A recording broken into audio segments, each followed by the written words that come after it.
Hey, I'm Jonathan. I'm a senior designer. I gave Miro 5 out of 5 stars. And for more reviews like this, click below.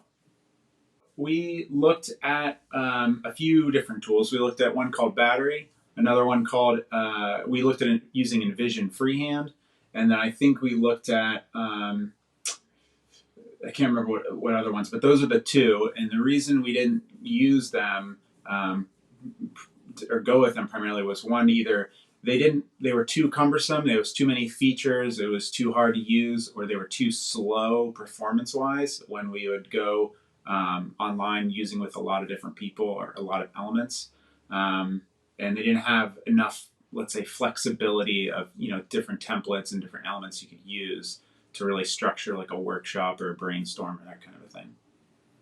The reason we chose Miro was the first thing we noticed was super fast. It was very stable. Like you never had anything that would crash or freeze. Copying and pasting was a breeze, which for using a tool like this is something you use quite frequently. If you have a template and you've set up a bunch of different elements like shapes that you want to kind of keep using, like post notes and that sort of thing.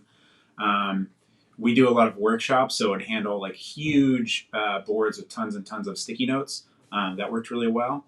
The other thing is we found that when we would give the link to other designers and even non-designers, people understood how to use it very quickly. So it was very intuitive. There wasn't a lot of like buried menus or things like that. And then the other thing too was Miro's structure, how it's centered around teams. You can create these teams or have those teams be centered around projects specifically. So everyone only sees the boards that they really want to see.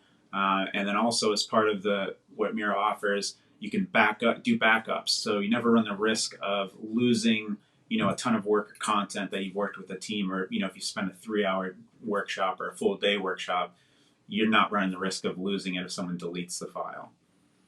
Onboarding was really easy. A lot of what we did was we kind of told people, we gave a couple steps or a couple things of what you could do with it. But Miro has a lot of really nice onboarding features baked in, already integrated into the flow of using the tool. So we didn't run into too many snags with employees using it.